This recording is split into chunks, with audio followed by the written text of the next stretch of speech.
بیان کیا جاتا ہے کہ روم کے ایک جنگجو بہادر نے حضرت عمر رضی اللہ تعالیٰ عنہ کے زمانے میں مسلمانوں کی ایک جماعت کو قید کر لیا اور شاہ روم سے بیان کیا کہ مسلمانوں میں ایک شخص نہایت قوی اور مہیب قسم کا انسان ہے جس کو دیکھ کر بھی خوف معلوم ہوتا ہے۔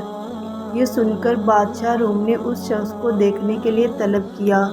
اس زمانے کے دستور کے مطابق شاہ روم کے سامنے زنجیر لگی ہوئی تھی جس کی وجہ سے باہر سے آنے والے کو بادشاہ کے سامنے جھک کر آنا پڑتا تھا۔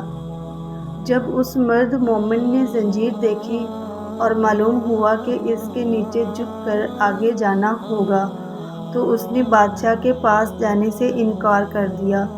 تب شاہ روم نے اس زنجیر کو اٹھانے کا حکم دیا تاکہ وہ اس شخص اس کے پاس آ سکے جس سے اس کو دیکھنا اور اس سے باتیں کرنا منظور تھا۔ چنانچہ جب وہ شخص بادشاہ کے پاس گیا تو بادشاہ نے اس شخص سے کہا کہ تم ہمارے دین میں داخل ہو جاؤ تاکہ میں اپنی انگوٹھی تم کو پہنا کر روم کی سلطنت عطا کر دوں۔ یہ سن کر اس مرد مومن نے کہا کہ دنیا کا آخر کتنا حصہ تیرے قبضے میں ہے؟ بادشاہ کہنے لگا، دنیا کا تقریباً تہائی یا چوتھائی حصہ میرے قبضے میں ہے۔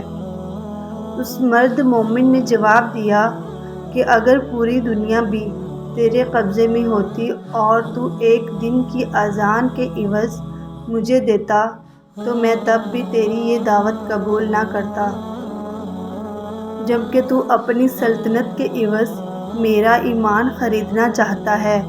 شاہ روم نے یہ سن کر دریافت کیا کہ اذان کیا چیز ہے؟ تو مرد مومن نے اس کے سامنے اذان کے کلمات پڑھے۔ یہ سن کر شاہ روم سمجھ گیا کہ اس کے دل میں حضرت محمد خاتم النبیین صلی اللہ علیہ وآلہ وسلم کی محبت سما چکی ہے، اس طرح کام نہیں چلے گا۔ یہ سوچ کر اس نے حکم دیا کہ ایک دیگ میں پانی لا کر اس شخص کو اس میں ڈال دیا جائے تاکہ کھولتے پانی میں پڑ کر اس کا کام تمام ہو جائے، یہ خوف کھا کر اپنے دین سے پھر جائے۔ چنانچہ حکم کی تعمیل کی گئی۔ جب اس مرد مومن کو دیگ میں ڈالا گیا تو وہ بسم اللہ پڑھ کر داخل ہوا اور حکم الہی کی برکت سے دوسری جانب سے باہر آ گیا۔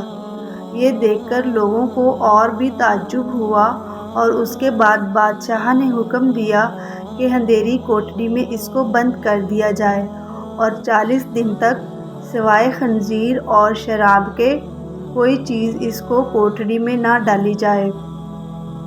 چنانچہ اس کی تعمیل کی گئی اور جب 40 روز کے بعد کوٹڑی کھولی گئی تو لوگوں نے دیکھا جو کچھ اس میں ڈالا گیا تھا اس میں سے مرد مومن نے کچھ بھی نہیں کھایا۔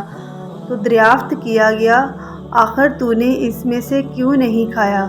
حالانکہ شریعت محمدی صلی اللہ علیہ وآلہ وسلم میں ایسی ضرورت کے وقت اس کا استعمال جائز ہے۔ مرد مومن نے جواب دیا کہ اگر میں اس میں سے کچھ کھا لیتا تو تم کو خوشی ہوتی، میرا مقصد تو تم کو غصہ دلانا ہے۔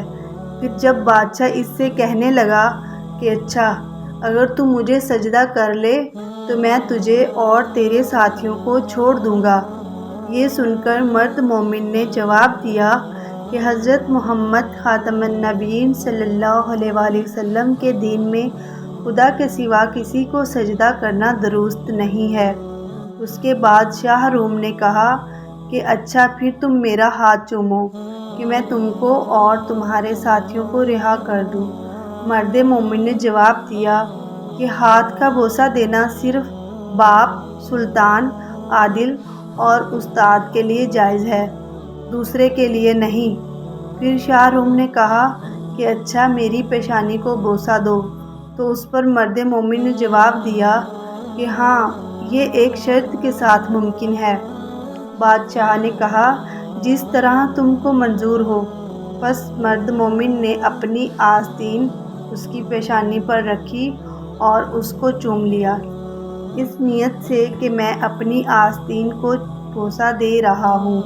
اس کے بعد بادشاہ نے اس مرد مومن کو اس کے ساتھیوں کے ساتھ بہت سارا مال دے کر رہا کر دیا، اور حضرت عمر رضی اللہ تعالی عنہ کو خط لکھا کہ اگر یہ شخص ہمارے شہر میں ہمارے دین پر ہوتا تو ہم اس کی پرستش کیا کرتے۔ چنانچہ جب وہ شخص مرد مومن حضرت عمر رضی اللہ تعالی عنہ کی خدمت میں حاضر ہوا تو آپ رضی اللہ تعالی عنہ نے حکم دیا کہ مال سب کا سب اپنے حصے کے لیے مخصوص نہ کر لو، بلکہ اس میں سے رسول اللہ خاتم النبیین صلی اللہ علیہ وآلہ وسلم کے شہر کے لوگوں کو بھی شامل کر لو۔ یہ سن کر مرد مومن نے اس کی تعمیل کی، اور جو عطیہ یا نذرانہ اس کو ملا تھا اس میں سب لوگوں کو شریک کر لیا۔